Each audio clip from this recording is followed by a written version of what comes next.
Capturing life's essential ingredients, one story at a time. We speak, or more so, listen to all types of people, hoping to inform, inspire, and transform lives, hoping to build community, one community at a time. This is Life's Essential Ingredients with Jeff and the mic. Oh boy, are we in some trouble. We play our intro, and our guest, who happens to be our best friend, is thinking about running off the set, cracking up, making me crack up. And here we go. So this is Life's Essential Ingredients. Mike is actually live and in person and looking good today as usual. Good morning, Mike. And our guest, Paul Mifsud, out of Los Gatos, California, the trio of our friendship and of C4 leaders. And welcome to the show, Paul. Thank you. Good morning. It's an honor to be here. Yes, and he is that good that he has his own song and his own introduction that we're going to do. Oh, no. Edgard, a 5'8" sophomore out of San Jose, California, comes in averaging 22 points, 11 rebounds, and a 10-to-1 assist to turnover ratio. Paul Mifsud, and here's his song. Let me hear you say. Let me hear Oh, God. in the house. Let me hear you say. Let me hear Everybody listening's like, what in the hell is that song? This song makes me want to gamble, not play basketball. Exactly. That's that'll make you want to do the running man. Yeah, you guys really invested in a high quality sound technician and everything. we pull out all the stops. Yeah, this is serious business. No expense spared. I wish I had known. I would have prepared. Exactly. So with that said, I do want to start out.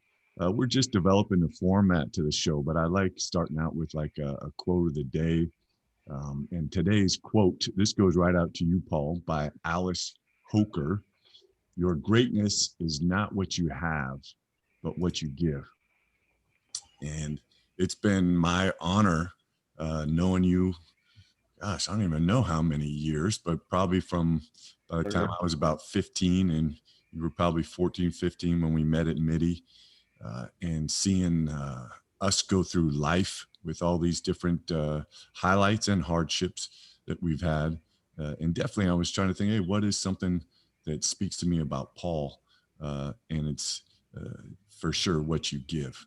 And Mike and I can't thank you enough for all that you've given us, and which is why obviously we're so excited to have you on the show, because it's going to be a lot of laughs. You already got us laughing right out of the gate. And I saw that you had some tissue and I got some tissue, and who knows what's going to happen if things get crazy. But thank you and welcome to the show. Thank you. It's an honor to be here. Thanks for the nice intro. I'm not sure what I've given you guys, but appreciate the kind words. All right. Well, first, right out of the gate, we're going to get a little crazy because I think the title of our show can be a little bit, I don't want to say confusing, but it's Life's Essential Ingredients. And C4 Leaders is rebranding what we do and really trying to get out to the community, one community at a time, to help us learn from that community and also for us to share with the community what we feel is essential. And we're going to do that by breaking bread with the community members. And so C4 Leaders invested in a pizza oven and put it on the back of a Toyota, old Toyota delivery truck. And we're going to go around and we're going to make pizza and have the guests make their own pizza, with the intent of focusing on what are the essential ingredients to a happy life, whatever that means for each person. And I think that's a whole topic in itself. But right now, the challenge I want to throw out to you and to Mike is we're going to build a community pizza right now. And each of us is just going to take one word, and we'll just go around for a little bit and add that ingredient to this community pizza. And so all started out. And so for me, my first ingredient I think would be very, very essential would be awareness / mindfulness. And I think when we start talking about finding things that are essential in our life, one of the first steps towards developing that is having an awareness of what is important to you and what is vital towards you having success. And in this case, this community success on this pizza that we're building. So my word is mindfulness / awareness. I'm going to sneak in another word. My Pasho, what do you think? Well, I always tend to go towards the word love for the many different reasons, but I think love for your community, for your fellow man, and if you love something, you'll do anything for that thing that you love. So I think it's important to have some kind of connection, some kind of love to your surroundings, to your community, to the people within there, so that you can help them out. I like it. I like it. Paul? I'm gonna go with cheese. Okay.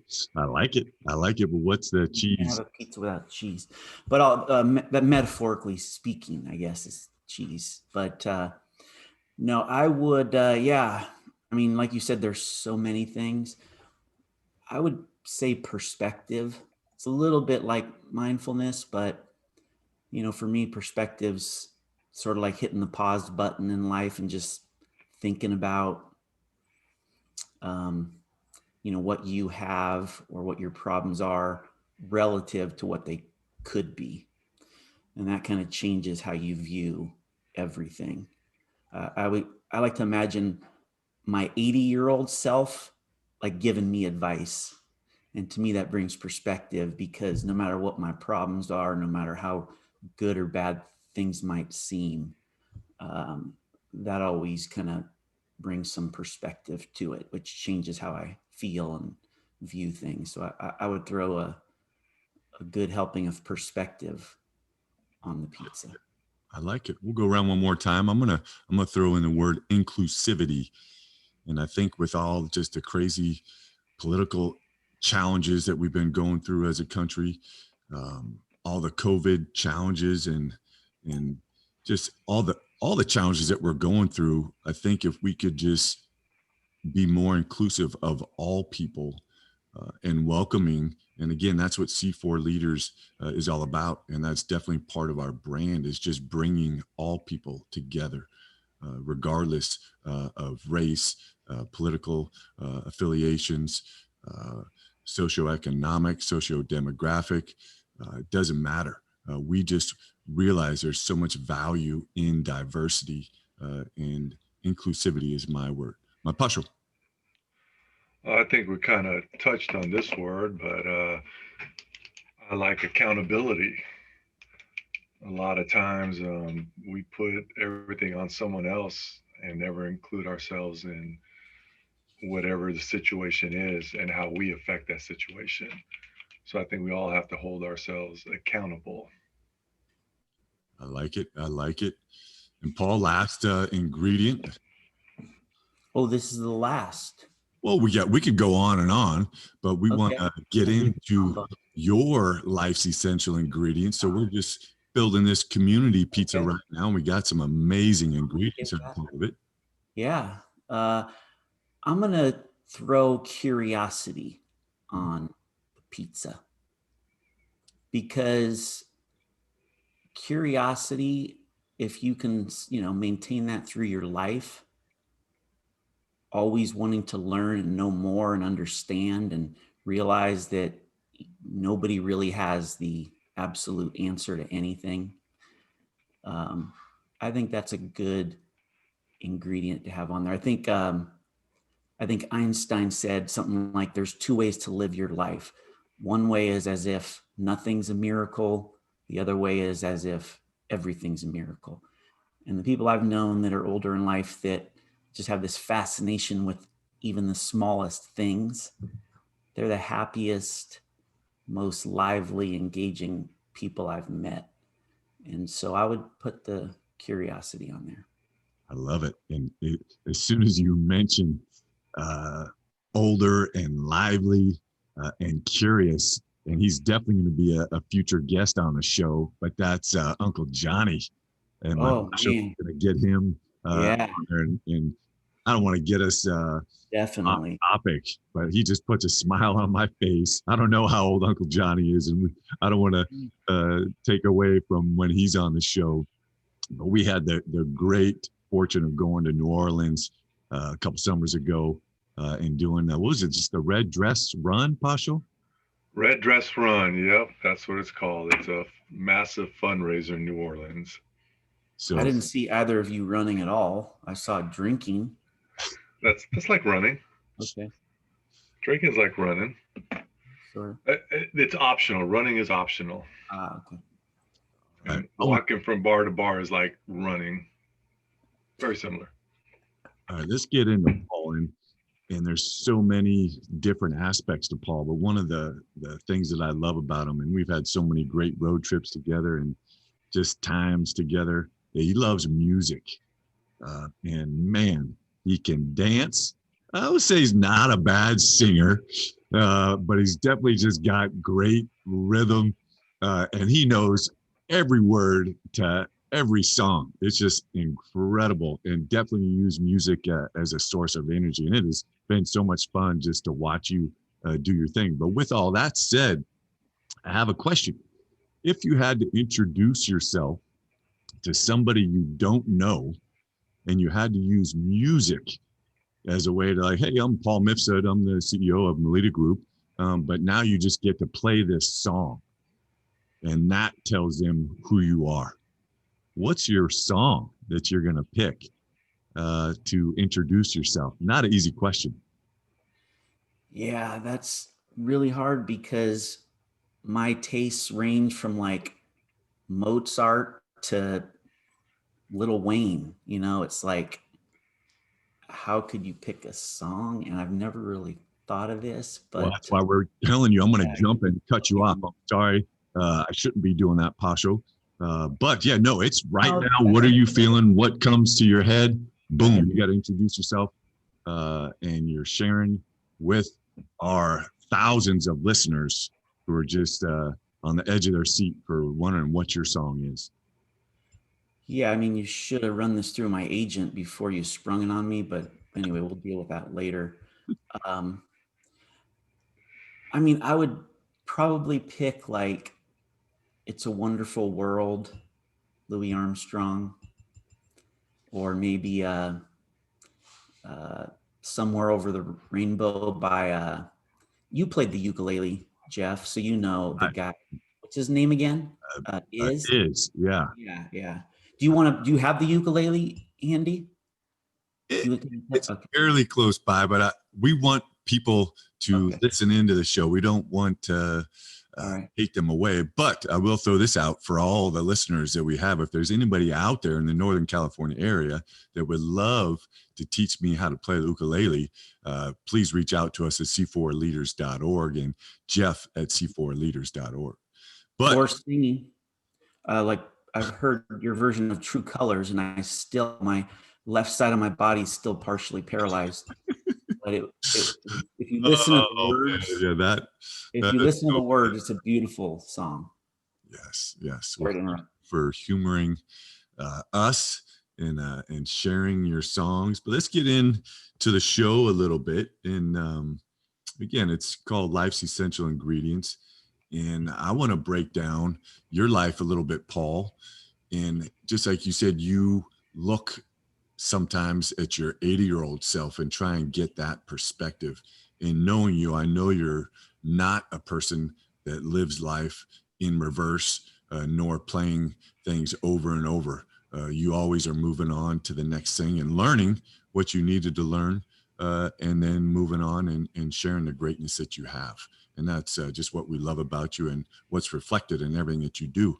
But I want you to go back to your 16-year-old self or 15-year, let's go 16-year-old self. You're working at Chevron on Lawrence. You're driving your Camaro, the 454. The thing was just a beast. But what what was an ingredient at that time of your life that you felt was essential and allowed you to to take the next step in your life? And I kind of broke your life down into, I don't know, 4, 5, 6 different kind of time periods that I'm going to challenge you to share with us, because I've just see you evolve into an incredible man, and I think there's so much value in seeing that history. So did I buy you enough time to think back? And I love the smile on your face, but now you look constipated, but you did have a nice smile. I saw yourself driving that 454. So what do you got? Yeah, I mean, the first thing that comes to mind is fear. Mm, Because as when I was growing up, I didn't have the traditional like home life, and it was all about survival for me. And I was hungry and scared, I guess you could say, to get out of the situation that I was in, which there was no security, no future, uh, no like parents talking to you about what you want to do with your career, anything like that. So it was a healthy sort of fear, the type that motivates you, not terrifies you. And it wasn't necessarily fear of failure. I think it was just fear of living my life the way that my parents did, I guess.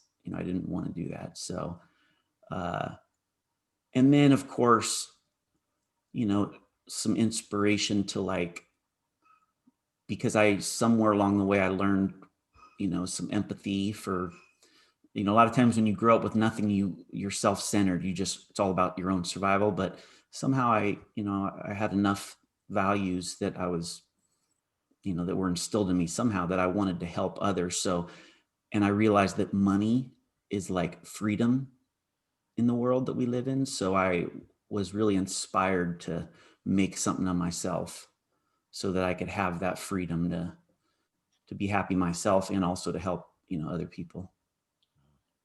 yeah, it's I knew those things obviously about you, um, but yeah, interesting hearing where you were at that time of your life. And Paul, along with me and a lot of people listening, unfortunately, grew up with parents that had some challenges and liked to drink as a way to deal with those challenges. And my dad was in the same boat. um, but it's, yeah, just remarkable. Again, it's gonna be fun for us to go through your story, knowing, hey, as a high schooler, you know that's where you were, which was never reflected in the outward appearance or anything that anybody would have seen. And that's what's just so challenging. And hopefully the intent of this show is for us all to realize that we all have challenges, and there's just ways that we can help each other to deal with them. And so Paul and I really got to, I think, become better friends. We all three went to University of San Francisco, and I have so much respect for Paul and how he got himself through college.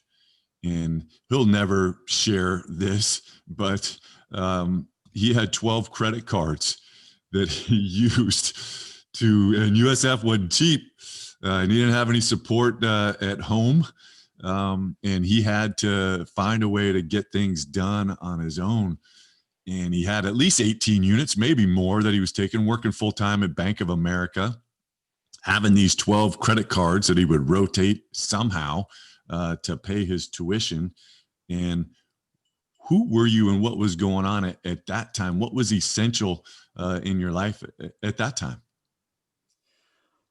Well, I mean, I was determined to graduate. So once again, survival, when you don't have a safety net, you take life a little bit more seriously. I didn't have an option to move back at home or to take a fifth year of college. I didn't have the money to do that. Um, so I was sort of blessed without, not having a safety net. And I was also just dumb enough to be a little bit reckless and take risks. You guys know that about me. I'm a risk taker. How many times did you guys influence me to gamble away my quarterly tuition money. We won't get into that now, but I'm always game for a good bet. And that's what the credit cards are all about. I wasn't buying clothes. I was like, taking cash advances, and I would buy something at Nordstrom and return it for the cash just so I could pay my bills. But, so I was just dumb enough to be able to, take the kind of risk that sometimes you need to achieve. And so yeah, that was a different time, I guess, a little bit less fear. I could almost see the light at the end of the tunnel as far as graduating and getting a job. And, for me, it was all about being independent. That's kind of what survival is you got to just try to get to the point where you don't need the help of others. There's just as you grow and mature in life, you realize that independence is not the best thing. You want to be, interdependent and have people that, it's okay to be vulnerable and need other people in your life. Right. But I was at that point where I just needed to, make it. And so yeah, it wasn't completely different from when I was 18, as far as like, I was just a little older, a little closer to, to that independence, but it was still the same thing. I was working and going to school, same thing when I was 16. But, fortunately I had you guys in my life to give me some fun and, along the way.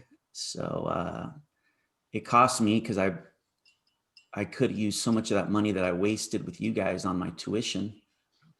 And I don't hate you guys for it. I hate you. I do hate you for it, but I'm in therapy for that, and I'm getting over it.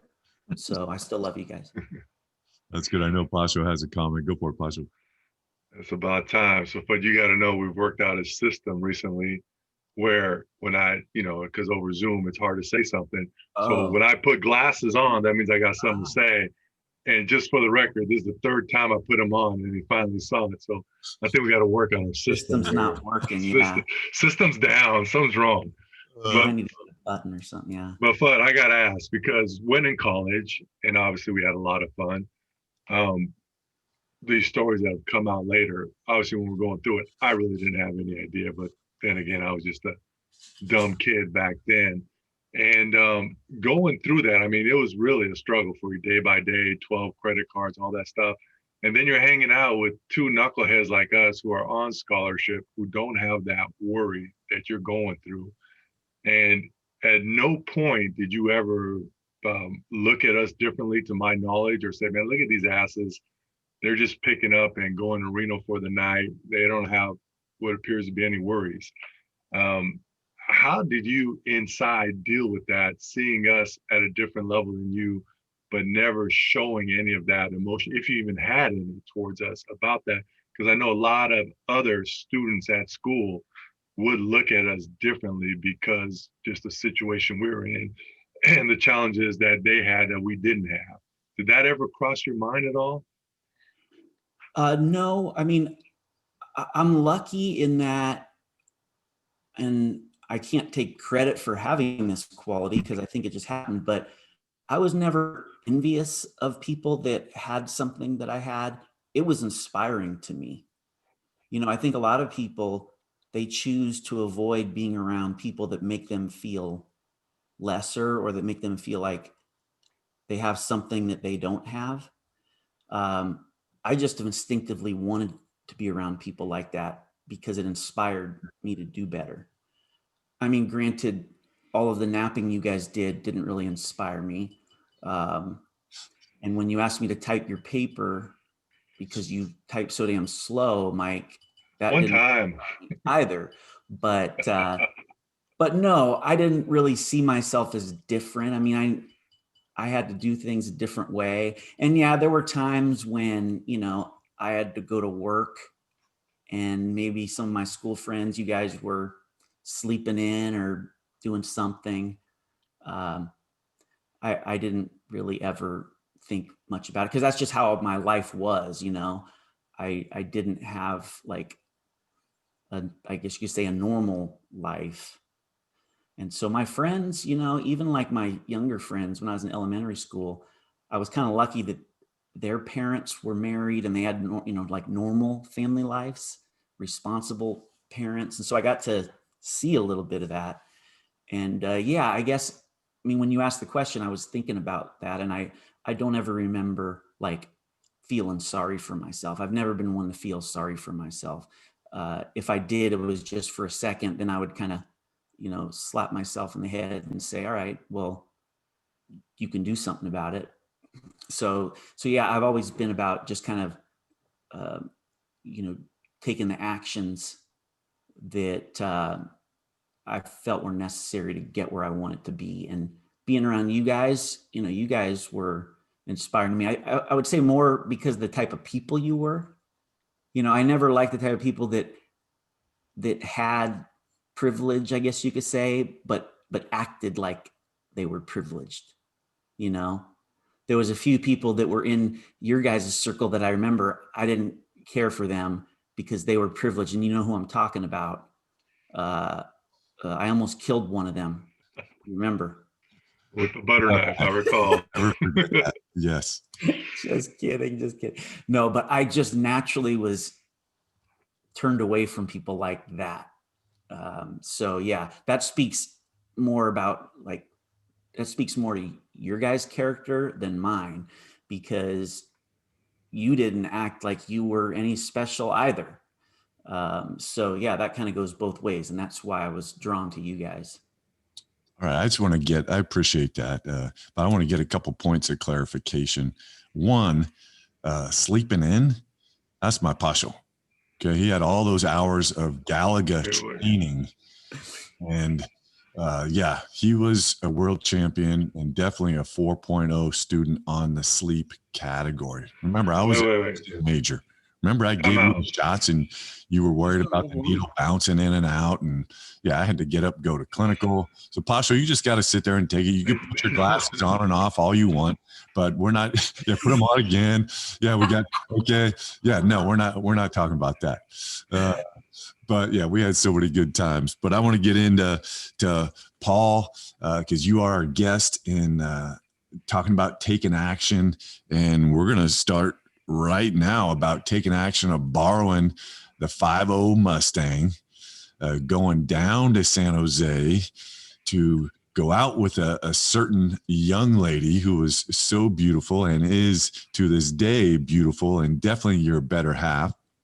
But I want to get you into that mindset of starting. You joined Melita McDonald. And sorry if I'm getting the name butchered, because I want to say it was Melita McDonald when you kind of joined up forces and then you end up buying it out. But it was kind of you and Michelle running that thing at the start. And where are you? What's essential at that time of kind of starting a business? Starting a family, a life together with your wife, Michelle. And yeah, what's essential to you at that point? Well, it wasn't Melita McDonald. It was Diversified Benefits is what we called it at first. Melita, you remember, is the name that my dad wanted to name his business someday. But he forgot the part about actually owning a business. He just had the name, so he never owned a business. He had a good name for it. So I needed a name for my company when I wanted to change it from Diversified. So I named it Melita, which is the ancient word for Malta. And as you guys know, Malta is the tiny little island country that my dad's 100% Maltese. But why am I going? I don't want to shake up the story, but didn't you have a business partner? Oh yeah. So yeah, I kind of partnered up with the guy, Dan McDonald. Yeah, McDonald. Okay. So I'm not smoking. You have the McDonald. Yeah. And then yes, he was older and ready to retire when I was just getting started. So I bought his business. Okay. And part of like the transition was we changed the name to Melita McDonald. Mm-hmm. So yeah, you had that right.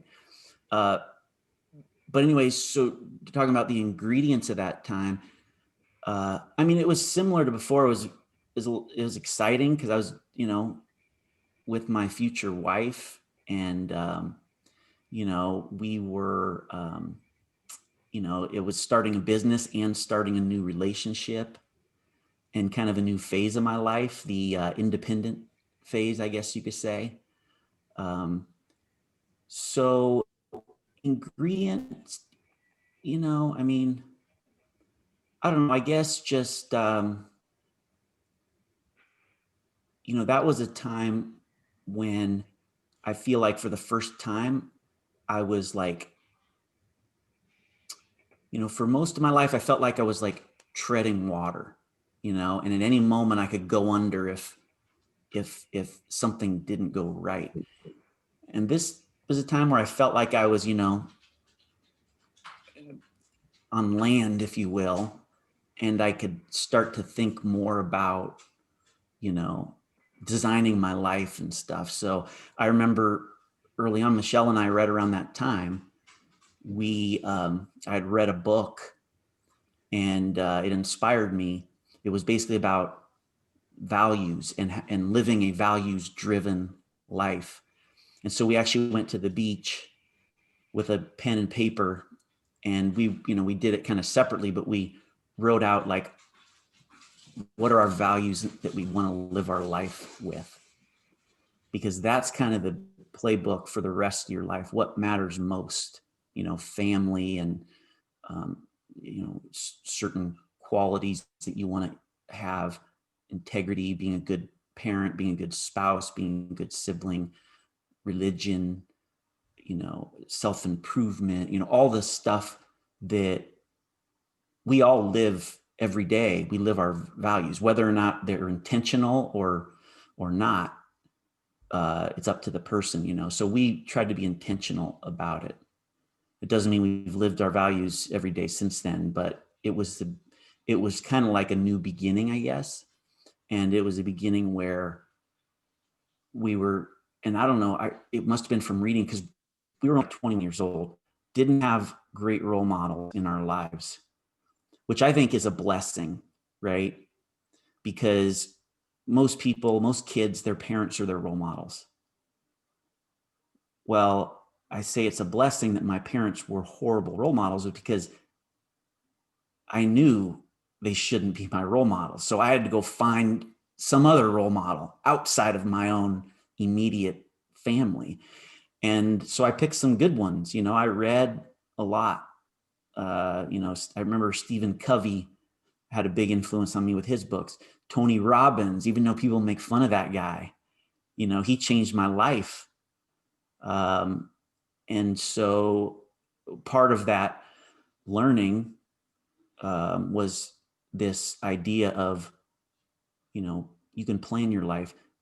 Most people spend more time planning their vacation than they do planning their life. And that's kind of sad, because,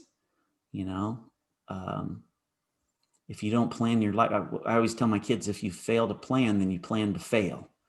I don't feel like we just need to be a leaf floating in the wind through life. Life is going to kick our ass and surprise us so much that if you have a plan, it's not going to go as planned. So not having a plan is just asking for trouble. And it just makes me like a little bit frustrated when I hear people say God has a plan for me. And, I'm a spiritual person, so I believe in God, but God doesn't decide what we're going to do with our lives. And I don't believe that he messes with I don't think he decides if someone we love is going to die, or if we get cancer, or if we take a left instead of a right. I think that that's up to us. And so anyway, that point in my life was a exciting time. I was very much an idealist. That was before life kicked me in the gut like it does. I mean, it kicked me in the gut from a young age, but I didn't know any better, because that's just what I grew up with. But that was a very exciting, hopeful time. So I'd say hope and happiness, enthusiasm were all ingredients on my pizza. Nice. I like that. I have, you talk about getting kicked in the gut, and I know you've seen The Internship. You seen that movie? Yes. So I love that movie. we're gonna challenge you now. I want you to see yourself. You're in the library. You are getting ready to interview for Googler. You are gonna be a Googler. Okay, you're sitting there at that little computer, and they give you the question. Hey, you're shrunken down to the size of a nickel. And Boog says that's really small. Do that again, Boog, for everybody that's listening. Yeah. That's more like a quarter, but okay, I get the idea. And then you'll be put into the blender. And I got a little sound clip for you. And then I want you to think while I'm playing this sound clip of time in your life when you got thrown in there, and how you came out of that thing, and what was the essential. You've been talked about getting kicked. So here, you're getting thrown in the blender, and here we go. What? What? What? What? What? Let me just recap this for you real quick. We started off in a Yeah. Now we're saving lives. What? What? What? What? Wait a minute. We were stuck in a blender, What a journey. and now we're saving lives? You What? guys led us to this. Thank you. Oh man. All right. So yeah, so many times I think everybody gets obviously caught in a blender, and sometimes we're in the space where we can take a step back and say, wow, that was rough, but look at what it did to me. And again, that's where I'm just going to go back to that quote, of your greatness is not what you have, but what you give. And I think through all your challenges, you definitely have a greatness, and you've definitely given, but that's come through a lot of your hardships. And what would be probably the main thing of you just getting out of this blender and dusting yourself off? And Mike and I are just sitting there and we're just saying, what? And you're just there like, hey, yeah, this is how we do it. So what are your thoughts on that? Well, I mean, I feel like I lived part of my life in the blender, but I would say my blender moment, if you will, was so I got married in 1996 to Michelle. This was about 4 years after I graduated, and the business was going good, and we decided to have kids. So we had our firstborn, Nolan, in 98. And I was very much an idealist and a dreamer, and everything was, I felt like anything was possible because I had overcome obstacles and started a business and was having success and was happily married and had this perfect life and started having kids. And then I remember where I guess this blender moment was when we found out that Nolan, when he was like 5 years old, that he had all sorts of allergies, but he had a fatal peanut allergy. And I mean, we found out a little before that, but when he started kindergarten, I just had these horrible visions. And, as a young parent, especially when it's your first child, you're paranoid about everything. And remember, this was just a couple years after 9/11 happened. So I feel like that changed us, and we were like more fearful of the world around us. And so knowing that my son was at kindergarten, where like the most common staple ingredient in a 5-year-old's lunch is peanut butter, and this was before peanut allergies were common. So the school was oblivious. They didn't have any rules about peanuts. They didn't even have the kids sit separately. Like eventually they had them sit at separate tables, and then eventually they just stopped allowing peanuts. So I'm imagining, and our doctor told us on a scale of 1 to 100, like his milk allergy is a 7 out of 100. And if he gets milk, like on his face, he gets hives. If he drinks milk, he has to go to the hospital. That was a 7 out of 100. His peanut was off the chart, meaning if he gets any peanut, he's going to die within, like a couple minutes. So here I am thinking, 5-year-olds with peanut butter on their hands, they're touching doorknobs, they're touching each other. The school's not doing anything about it. That's like your kid at school with loaded guns all over the place, so I was just like having this, I eventually had like, I started to stress. I got anxiety. I'd never had these feelings in my life before. So anyway, that was a, blender moment, I guess. It was kind of the first kick in the gut where I felt like I don't have full control over my life. I can't just plan. This isn't like, the books I read where it's like you have an obstacle and you overcome it and everything's fine. So, life will turn you from an idealist into a realist real quick.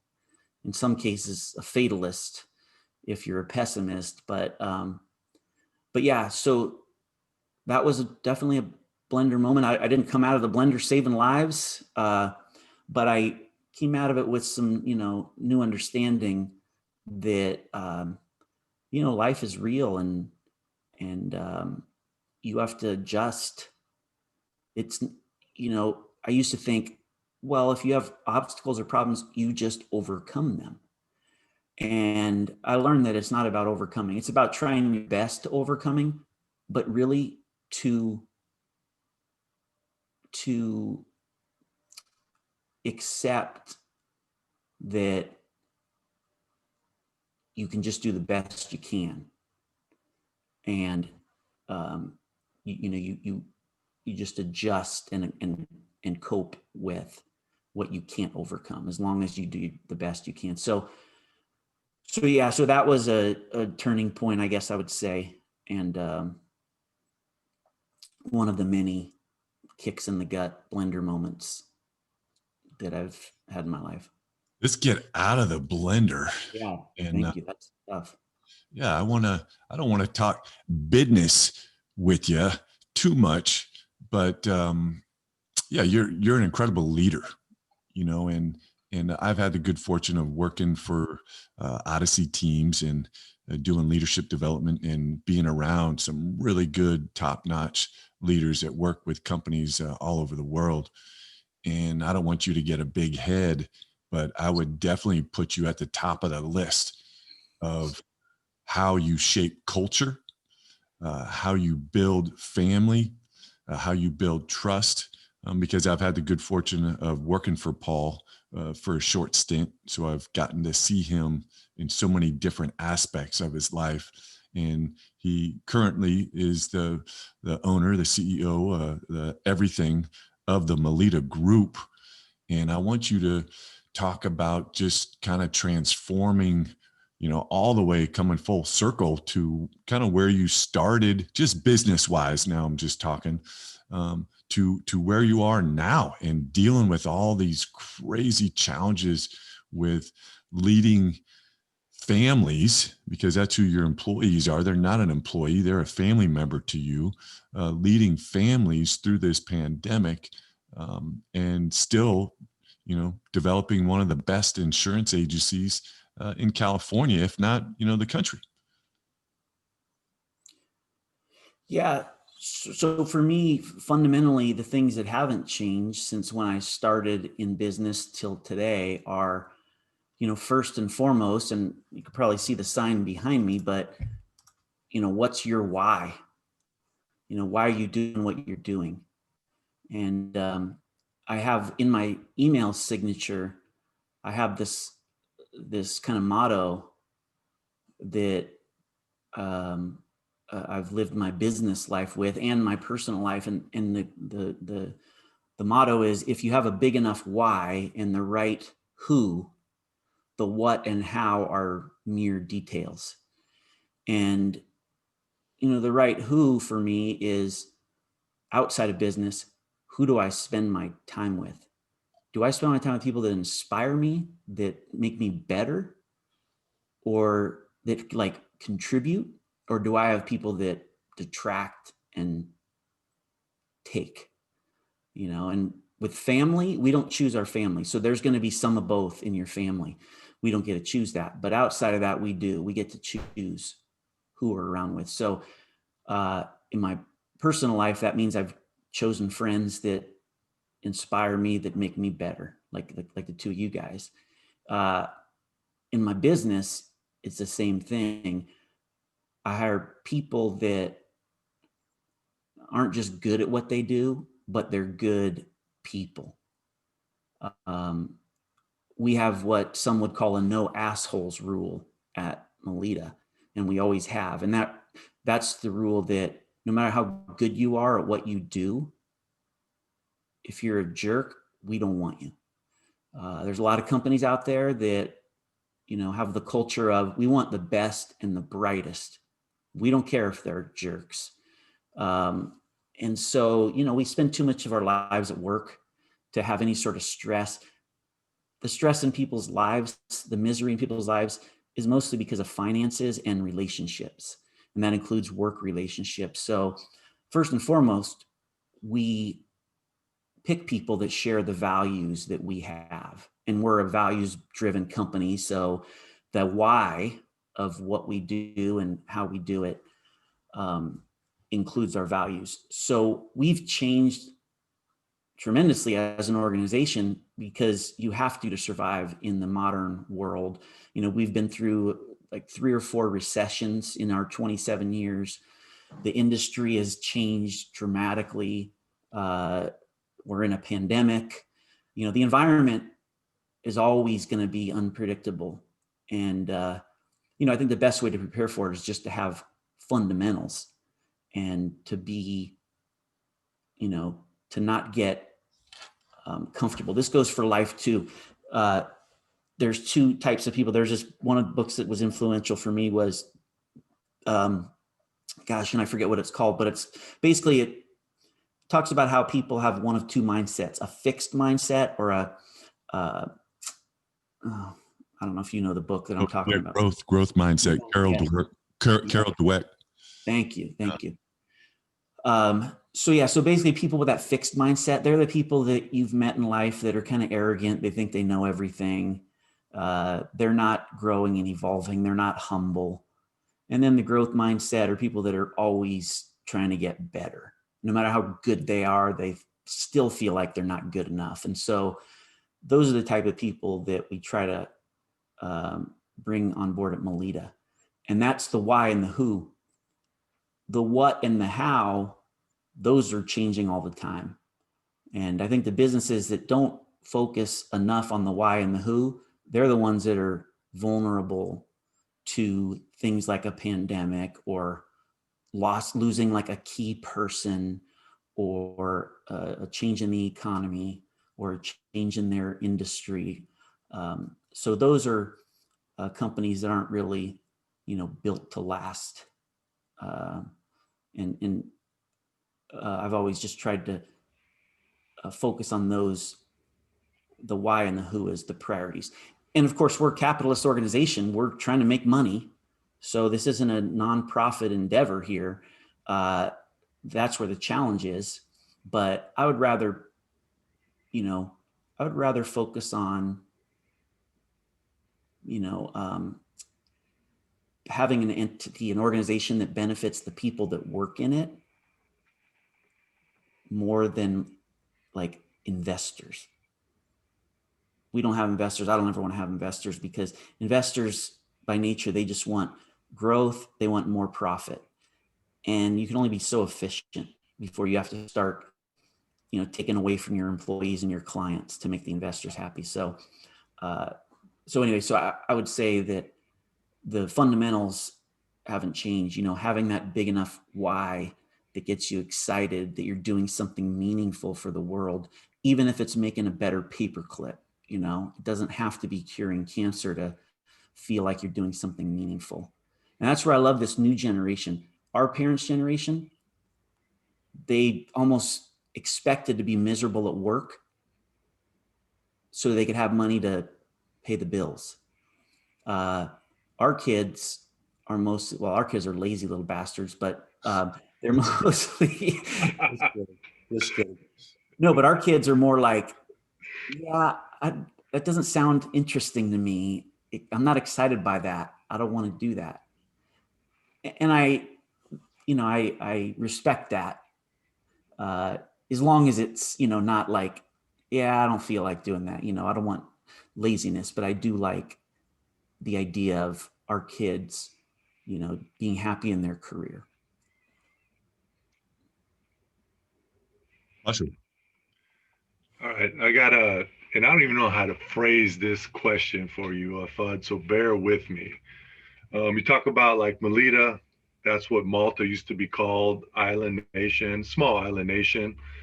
Um, that kind of stood out. It's small, defended itself, and if my history is wrong, forgive me, it defended itself successfully against the Ottoman Empire, I believe against Hitler also.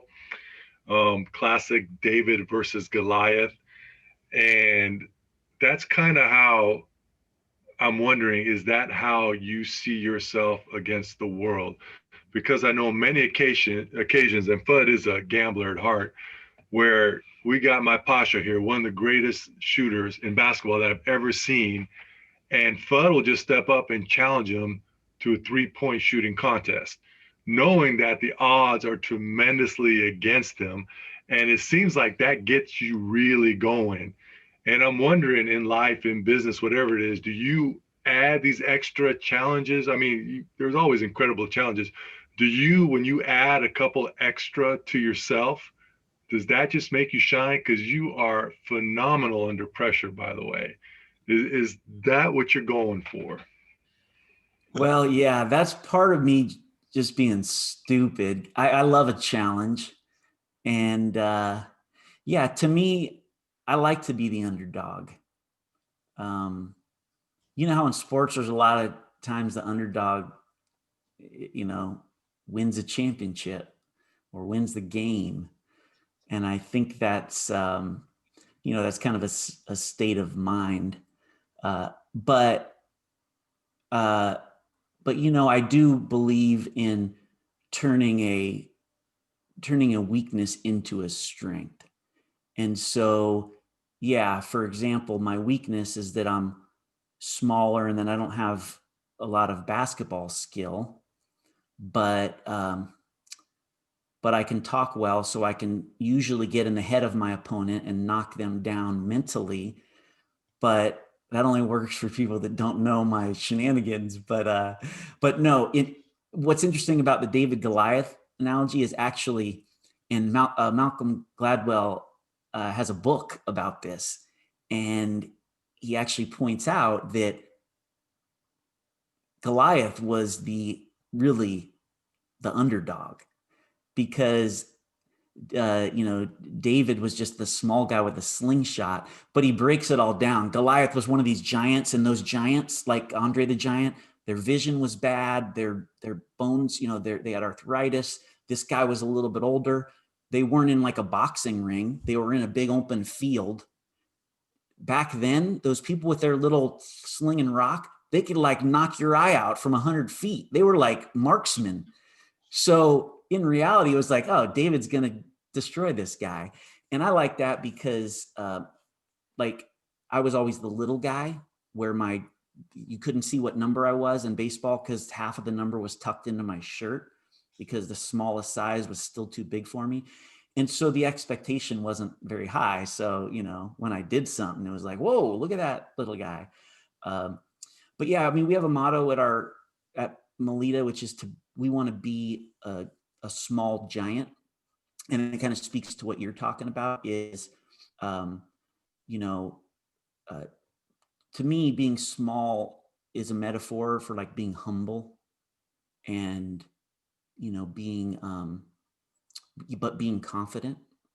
The small is sort of humility and accepting that we always could get better. The giant is about having a big impact and, having qualities that allow us to do big things. So yeah, so like Malta, I'm small, Melita's small, but we want to do big things. And that's, usually the small guy has the small man's complex and, does the opposite. But yeah, I mean, I appreciate the metaphor there because that's been my whole life, is being the underdog. Grew up with no money, grew up smaller than everybody else. And, not a lot was expected of me. And, yeah, that's something that I'm proud of. We are as well. And I don't know if you picked up when I introduced you as a starting guard, but I listed you at 5'8". Yeah, you gave me at least an inch there. Thank you. I appreciate that. Gave you I like thought 3. I thought he was five. Shut I up. thought you were 5'2". No. Oh, shut up. I'm like, Oh, forget almost that, A little David. taller than Delia. And Delia told me she was 5'4", but she's really about 5'3". So Jimmy, I'm gonna give you about 5'4" on a good day. Forget that I'll David take it. Goliath. Man, we You're were a building giant. you up. Forget that. I'll take it. So I'm sitting a little taller now. I'll take it. Yes, I love everything that you're sharing. And we all know we've lived long enough that we think that we have life figured out, and then all of a sudden, life kind of socks us across the head and wakes us up again. We've talked about you being in the blender, and this is a family show, a community show, where we want to be able to reach a diverse audience, young and old. And I know you've recently gone through some challenges, and you have the most beautiful family, Thank you. 3 beautiful kids. And listeners will share that, we're all the godfathers to our kids, and that's how close we are. And I have 2 great friends, and I'm looking at them right now, and I don't need any more. And I made a short little video in a testament to Paul of just how much I love him and appreciate him. And he's busy and's got a lot of stuff that goes on in his life that we would never even be aware of. And I just want to bring a little awareness. Now, you went through a challenge, and you don't have to get into all the details, but I would love for you to share kind of what you've learned through that challenge. Talk a little bit about mental illness from your perspective, and perhaps, some of the gaps that you've identified, some of the resources that you've identified, and just kind of where you're at right now, just from a parent's perspective. I think there's a lot of value to share with that. Yeah, and I think it's a sign of the times. Anybody who has kids or knows people who have kids, it's a lot different than kids, when we were growing up and when our parents were growing up. I think it's partially because we're just more in tune with the mental health of our kids, but there is ridiculous amounts of depression, anxiety in our kids. My kids have struggled, all 3 of them, with some more serious than others with, I have 2 kids with bipolar disorder. And, that's part of what I was talking about in life, where you plan it and you have all these hopes and dreams, and then you get kicked in the gut. And that's, that's where you get your real tests in life. And it's very humbling if you're not already humble, because there is no easy fix. So it truly is just a journey. And like Boog said earlier with his ingredient, I think love is one of the most important ingredients of all, because you really get tested as a family. It affects the other kids. It affects, other family members when you have mental illness. One of the great quotes that I try to live my life by is, love them the most when they deserve it the least. And that's because they need it the most. And so, but at the same time, you need to kick them in the butt sometimes too. So what I try to teach my kids is that, depression is real, and you can't help that you were born with a disorder and it affects your mood. But ultimately, at the end of the day, happiness is a state of mind. and some would maybe argue with that, but if you take any depressed person who thinks their life sucks and you put them in prison for a month, or you send them to the slums of India for a month, and then you bring them back, they're going to see things differently. That's where perspective can really, change your life, I think. And my ultimate role model, I guess you could say, is Viktor Frankl. If anybody's read his book, Man's Search for Meaning, that man was in a concentration camp, worst possible conditions a human could be in. He saw his wife and children die, murdered. He was starved of food, dignity, everything you could possibly take from a person. But what he realized through all that was that no matter what our external circumstances, no matter what is done to us, we all have the freedom to choose how we're going to respond to what's happening in our environment. And that's a powerful but difficult concept to get your brain around. Most people have a hard time not getting angry at the person who cuts them off in traffic, So this is a far more sophisticated, mental strength than that. And not everybody is equipped for it. But with mental illness, first I would say a lot of people view it as they're almost ashamed of it. I wouldn't be ashamed if my child was born with 3 fingers or Down syndrome or something like that. So we shouldn't be ashamed that our child has a mental illness. We should talk about it. We should get help for it. There's no shame in taking medicine. I think some people are of the mindset that, medicine's just going to change who they are or whatever. No, it's amazing what the medicines do. But I'd say most important, just being present in your kid's life. They're going to learn through making mistakes, through, living life. You just got to be there to try to catch them when they fall, but let them fall. It's a little bit like alcoholics, right? You have to let them hit their wall before they're going to change something. And with kids too, sometimes you have to let them fall. And out of our love for them, we try to catch them when they fall, and that might protect them, but it doesn't do them any favors. I used to let my kids, when they were toddlers, I'd always let them at one point fall in the pool, because kids are always running up to the edge and they're fearless. When you let them fall in, of course you pull them out, but it scares the shit out of them.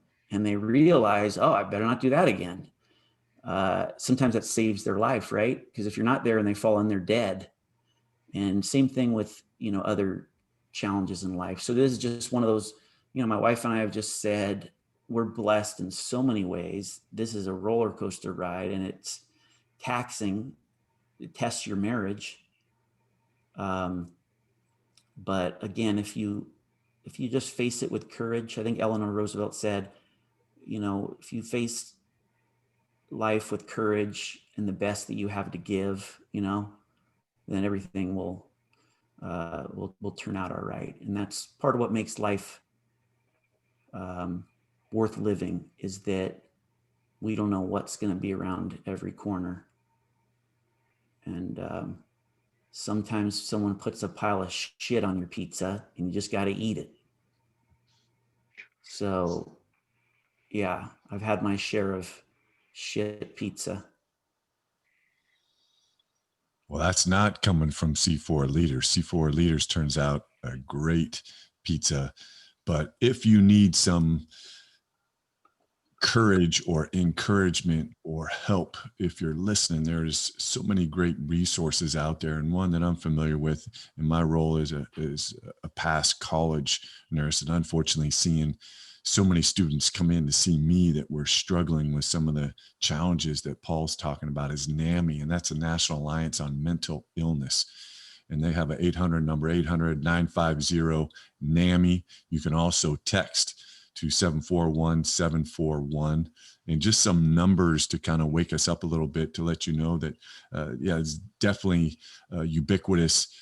And if you think it's not around you, it is all around you. And 1 in 5 Americans, that's 48 million of us, experience mental illness. 1 in 6 youth, ages 6 through 17. 50% of that age category begins by the age of 14, and 75% by age of 24. Suicide is the second leading cause of death in ages of 10 to 34. And it doesn't know any demographic. Non-Hispanic Asians, 14.7%, white, 20.4%, African American, 16.2%, American Indian, 22.1%, mixed race, 26.8%, Hispanic / Latino, 16.7%, and lesbian, gay, and bisexual, 37.4%. So a mental illness comes for us all, just like death. And I think the more knowledge we can have, understanding the resources that are out there for us, understanding, like my Pasha was saying, that it takes love and takes support, like Paul is talking about, and having that support and then knowing who to turn to for help is huge. So Paul, we appreciate you sharing the insight on some of the challenges, some of the life ingredients that have been part of your life. Really appreciate you sharing your journey all the way back from that Camaro to where you are now. And the last thing that I want to ask you is we have this part of C4, and C4 is an explosive, and it's based upon communication, chemistry, consistency, and creativity. Part of what we're doing is taking action. And when we talk about taking action, we call that lighten the fuse. And we have thousands of listeners all over the country that are, Pasha's interrupted me. Okay, we have 2 listeners. All over, I agree. Okay, we have 1 listener. We're basically viral. We're viral. What? But we have what? What? But let's get back to the guest who's been amazing. But what is one action that you would like the listener to take if they were to say, hey, Paul Mifsud shared this with me and challenged me to take this one action from this talk? What is an action that you would want the listener to take on developing their life's essential ingredients, or just I'll even make it more universal, just an action for them to take? Because you definitely are a man of action in everything that you've done. So. Oh, that's an easy one. I would say spend time to write down and rank what you value in your life.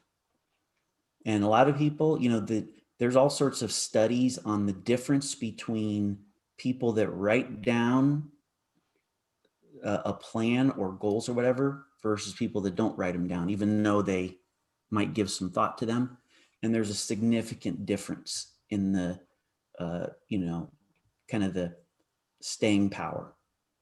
But I would just say spend as much time as you spend planning your vacation on sitting down with a pen and paper or your computer and just listing out your values, what the value is, why it's important to you.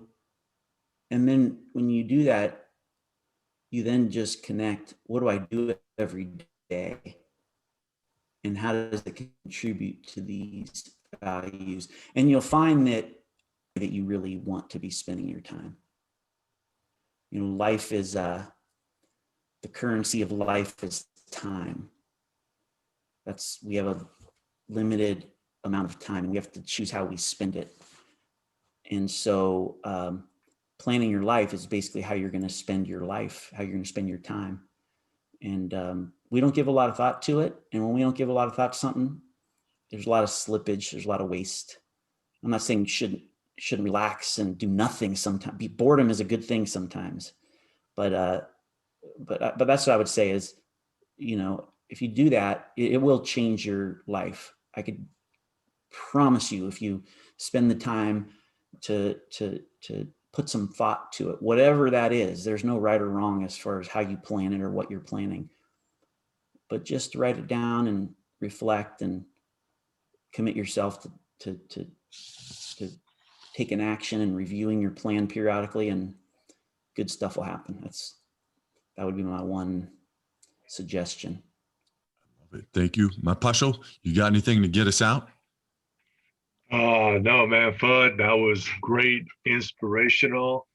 And I think you forgot to mention, though, through it all, how my napping actually motivated you. So Yeah. you're welcome. You're welcome for that. And man, thanks for sharing. Appreciate it. Love you, brother. Yeah. Love you both. Thanks for having me on. Yep. Love you, Nino. Hey, where could people, if they wanted to reach out to you, how would they find you? Well, I don't really have social media, but they could go to my company website, melitagroup.com, and I'm pretty sure there's a link on there somehow to get in touch with me. I don't know why anyone would want to talk to me, but if they do, they can find me there, or LinkedIn, or let's see, where else. I sometimes hang out at the Starbucks on Saratoga and Cox Avenue. Are you the guy in the red dress? Only once a year with my boys. Seriously, boys, I really appreciated this time. It got serious, and it was a lot of fun for me to just sit back and listen. Paul, I learned some things that I thought I knew every last detail about you, but you gave me some more insight to the amazingness of Paul Mifsud. And we love you and appreciate you, and appreciate all you do for me personally, all you do for C4 Leaders. Paul is the CFO of C4 Leaders. Mike is the secretary of C4 Leaders. We will be, once COVID quiets down, coming to a neighborhood close to you and breaking bread with you, and you'll be able to meet these guys in person. So if you're interested in that, go check out our website. It just got revamped, c4leaders.org. I'm Jeff with a Mike and our best friend, Paul. With that, thank you so much for tuning in, and take care. Nice.